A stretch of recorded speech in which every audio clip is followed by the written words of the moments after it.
Hello guys, this is me Sachin Gupta. Welcome back to my channel and today we are going to discuss video solution for task number 253.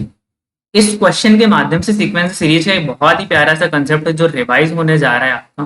तो video को पूरा last तक देखिएगा, पसंद है तो video को लाइक करके जाइएगा ना। तो क्वेश्चन है if Rn denotes the number of R till n digits. इसका क्या मतलब है कि कभी भी Rn इस फॉर्म में लिखा है, जैसे यहाँ पे 6n लिखा है, तो इसका मतलब है कि 6 कितनी बार रिपीट हो रहा है, n बार रिपीट हो रहा है। मतलब ए में क्या आएगा, ए की वैल्यू कितनी होगी 6666।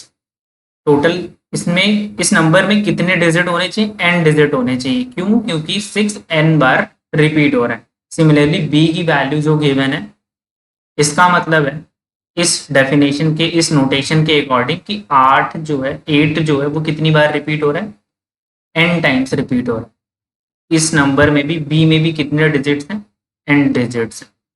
सी को अगर आप देखिए तो 4 कितनी बार रिपीट हो रहा है, अब की बार 4 जो है वो कितनी बार रिपीट हो रहा है, 2n टाइम्स रिपीट हो रहा है, तो इसमें 2n डिजिट्स आएंगे। ठीक है, तो ए बी सी की ये वैल्यू होगी। अच्छा, आर क्या क्या हो सकता है, 1 से लेके 9 तक हो सकता है। तो ऑब्वियसली इन तीनों केसेस में देखिए तो यहाँ पे आर 6 है, यहाँ पे 8 है, यहाँ पे 4 है, कोई दिक्कत नहीं है। अब हमें बताना है कि अगर ए बी सी ये है तो ए बी सी के बीच में रिलेशन इन चार ऑप्शंस में से कौन सा होगा।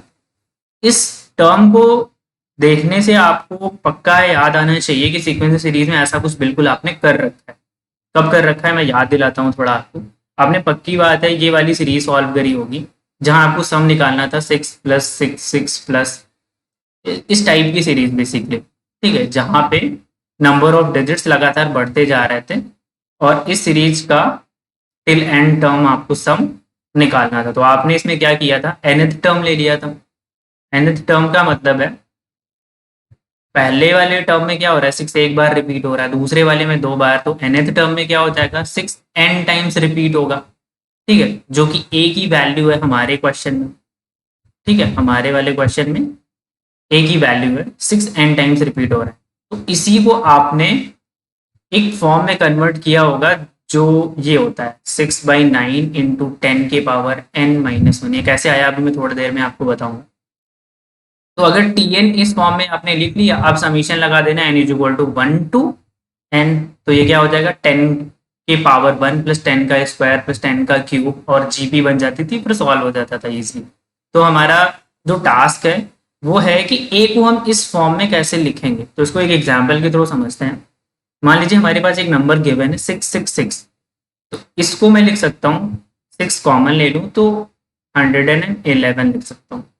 ये भी 666 के इक्वल है।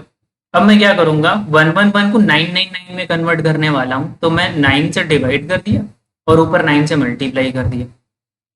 ठीक है, 6/9 किस में कन्वर्ट, 6/9 तो कॉमन आ गया आपकी बार, और 999 को मैं 10 के पावर के फॉर्म में लिखूं तो 1000 से एक कम है, तो 1000 का मतलब 10 के पावर 3-1। तो 6 3 बार अगर रिपीट हो रहा है तो उसको मैं लिख सकता हूँ 6/9 इंटू 10 के पावर 3-1।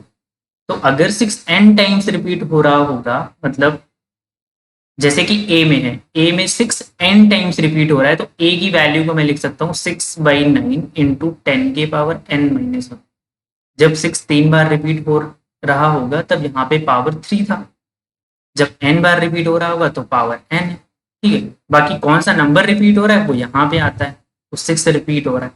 ठीक है, तो आई थिंक ये चीज आपको समझ आ गई कि कैसे इस फॉर्म में कन्वर्ट करना है नंबर्स को। तो a की वैल्यू तो हमें पता लग गई।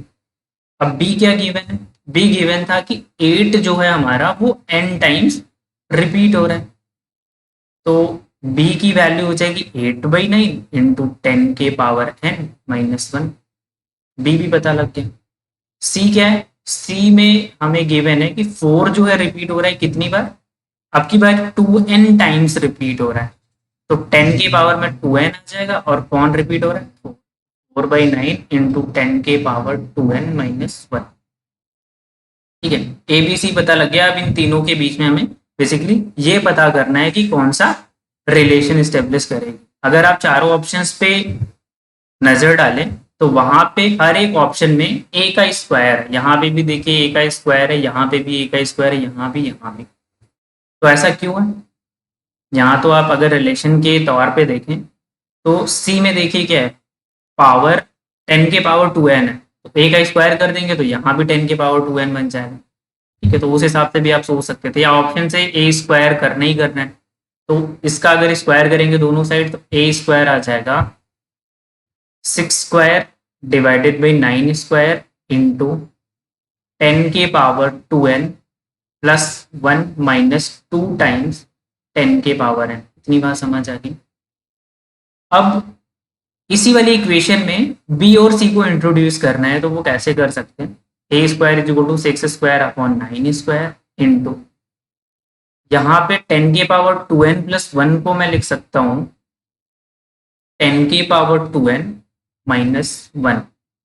अगर मैंने -1 किया तो +1 भी ऐड करना पड़ेगा, +1 ऐड करेंगे और यहाँ पे भी +1 है तो +2 हो जाएगा, यहाँ पे +2 हो जाएगा और माइनस का 2 टाइम्स 10 के पावर n, तो अगर मैं -2 कॉमन लूंगा तो 10 के पावर n -1 आ जाए।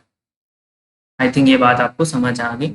अब क्या करना है, ए तो यहाँ पे है ये ऑलरेडी, इसके थ्रू क्या हो जाएगा, इसके थ्रू हो जाएगा सी इंट्रोड्यूस, इसके थ्रू हो जाएगा बी इंट्रोड्यूस, तो वो कर देते हैं। तो A square is equal to 6 square upon 9 square into 10 के पावर 2n माइनस 1, इतने की वैल्यू क्या हो जाएगी 9c/4, साफ दिख रहा है 9c/4 माइनस 2 टाइम्स 10 के पावर n माइनस 1, इतने की वैल्यू क्या हो जाएगी 9b/8, 9b/8। फाइन। अब ए बी सी की भी हमें ज़रूरत नहीं है क्योंकि हमने रिलेशन ए बी सी तीनों में स्टेब्लिश कर लिया है। अब ए स्क्वायर की वैल्यू क्या हो जाएगी, यहाँ देखिए जब इससे मल्टीप्लाई हो जाएगा तो टोटल सी बचेगा। ठीक है, और यहाँ पे भी माइनस जब करेंगे 9 से 9 कैंसिल हो जाएगा, यहाँ पे भी बी बचेगी, कैलकुलेशन कर लेंगे आप। फिर यहाँ पे देखिए A square is equal to C minus B आ गया, इसका मतलब सबको एक साइड ले आइए, तो A square plus B minus C is equal to 0 is the right answer. मतलब ए बी सी के बीच में यही रिलेशन होगी, A square plus B minus C, कौन सा पार्ट सही हो जाएगा, B part is the right answer. I think question आपको अच्छे समझ में आ गया। Thank you so much for watching this video.